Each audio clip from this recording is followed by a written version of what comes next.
follows an extract from my book Fête Fatale, available from Amazon. Chapter 6, Part 1. At 9 a.m, Sergeant Maddox rang Jean Barlow's doorbell once again. She answered the door looking much brighter and more alert than the previous evening. It was to be supposed that a night's rest had done her some good. "Hello, Robert. I'm sorry, Sergeant Maddox. Come inside. I must apologise for being less than helpful last night. I really wasn't my usual self," said Jean. "Oh, no need to apologise, Mrs. Barlow. You'd had a bad shock yesterday, and you mustn't know whether you're coming or going even now," said Maddox, as he followed Jean into the hall. "Well, of course it was a shock, but I think what I needed was some time to myself to sit and be quiet. I'm sure that Eileen and Betty meant well, but they were driving me crazy. I don't think that I ever want to see a cup of sweet tea again. Once I was left to myself, I had a glass of sherry and a hot bath. After that and a good night's sleep, I feel much better and ready to face things." "It's very brave of you, Mrs. Barlow." "Even so, I'm not sure that I can be any more help to you than I was last night, because I really didn't have much to do with John's business, and I can't tell you what his concerns were. I'm surprised that you have to look into it all so much as you do. I'm very sorry to put you to all this extra work. Not that I can help that, of course. I'll do what I can, that's all I can offer." "If you could just put your thinking cap on, please, Mrs. Barlow. Can you suggest any small indication of what might have been such a stress to your husband? We're trying to finalise the paperwork and need to dot the I's and cross the T's. Because we presume that John was alone when he died, Dr. Wainwright needs to be able to suggest an underlying cause of death, as John's medical history wasn't acute, and so his death is unexplained at the moment. If I can just have a browse through his business paperwork, and if I think I need to take something away with me, I'll give you a receipt and get it back to you as soon as I can." "Take whatever you need, and there's no need to bring anything quickly back. It's not as if I'll know what to do with it all. I suppose I'll have to get Gareth Foster to help me sort things out as soon as I think I can face it." "I don't think there's any rush for that sort of thing. Just take your time, and I'm sure everybody will help you when you need it. Here's John's study. Give me a shout if you need me. It's Henrietta's morning here, and instead of cleaning, I've asked her to help me upstairs. We're going through John's things. I know it's ridiculously hard on the heels with John only dying yesterday, but I feel better getting on and dealing with it instead of trying to ignore matters." Maddox blushed a little at the mention of Henrietta being in the house, and he quickly stepped into the study to hide his embarrassment. As he sat in the leather swivel chair, he could hear the ladies upstairs. He listened to Henrietta's voice as they discussed where would be best to donate certain items, and he thought that she would be more helpful to Jean than the fussing old ladies last night. Realising that he was sitting staring idly into space, he sat up and focused upon his own task in hand. As he had expected, John's office was meticulously tidy. The only items which sat on the desk were a laptop computer and a desk calendar which still displayed the date that John had died and suggested that John must have been in his office even on that busy day. The desk was made of light beech wood and curved to follow the corner of the room. The office chair faced the corner of the wall and nestled into the curve of the desk. On a shelf to the right of the chair sat a printer which was well stocked with paper, and on the wall, at the end of the left-hand side of the desk, stood a filing cabinet which proved to be locked. Maddox lifted the lid of the laptop, and as he was waiting for the screen to load, he wondered if John was the sort to make much use of a computer. The loaded printer suggested that it was in use. Maybe he was a silver surfer.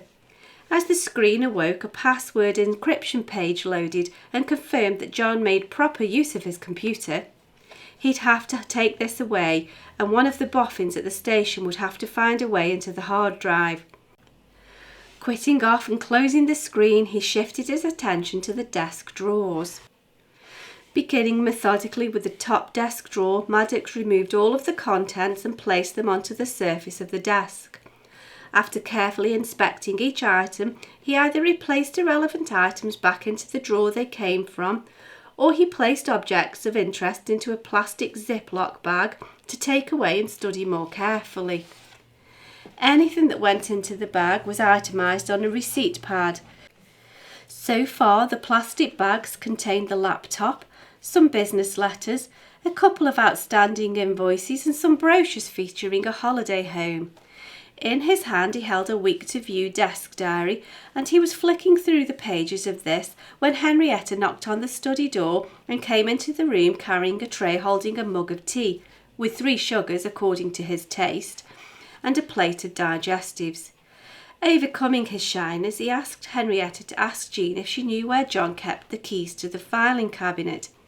She nodded her head in acknowledgement as she left the study, and Maddox gradually managed to turn his attention back to the diary and continued to flip ahead to the date of the fête. He disregarded the earlier entries as too out of date to be of interest. On the week of the fête, amongst the reminders to make opticians' appointments, scheduled social engagements, and notes about the poultry competition, a name caught his attention. It was scribbled in the margin of the page that held the date of the fête, and so there was no way of knowing if it was intended to be attributed to any of those particular days at all.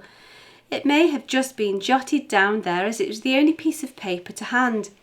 There were certainly no notepads or scraps of paper anywhere on the desk now, nor did it seem likely that there ever were.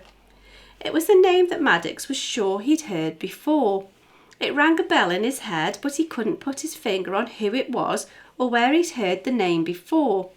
The fact that it was just written on the page of the fête could be just that. Maybe it was something to do with the arrangements of the fête. The fact that John had died at that particular stage in the diary raised the pitch of the bell that was ringing. All that he could do was to place the diary in the Ziploc case and think about it later. As he was writing the entry of the diary onto the receipt of items to be taken, Jean came into the room with several bunches of keys. "Have you found anything of interest?" she asked. "Just the usual run-of-the-mill stuff, really, invoices, letters and so on." "Do you know who C. Jefferson is?" said Maddox. Jean wrinkled her brow in an effort of concentration, but ended by shaking her head in the negative. "Is it a man or a woman?" she asked. "I was rather hoping that you could tell me," said Maddox. "Well, if it was a woman you can be sure that it was strictly business," said Jean. "John really wasn't the philandering type. He was much too typically respectable. Boring, you might say. Certainly not the sort to have a secret of that sort." Maddox looked startled and quickly said, "Oh no, I wasn't meaning anything like that, Mrs. Barlow." And he was ashamed to admit to himself that the thought really hadn't entered his head. And yet why not? Old people had love affairs, didn't they? He still couldn't comprehend it, and yet he realised that he was being naive. As a policeman he should consider all possibilities, and it was foolish of him to not reckon on the seedier side of life. "I really can't think who it is. I'm sure I've not heard the name before. I'm sorry that I can't be more helpful. These are all the keys that I can find. I presume that the ones you are looking for will be amongst them." Jean placed a selection of keys on the desk and turned away to carry on bagging up John's personal effects. For the full book of Fête Fatale, available in paperback or as an ebook, follow the link in the cards in the description box or find details on my website at sharonbill.com. Thanks for listening.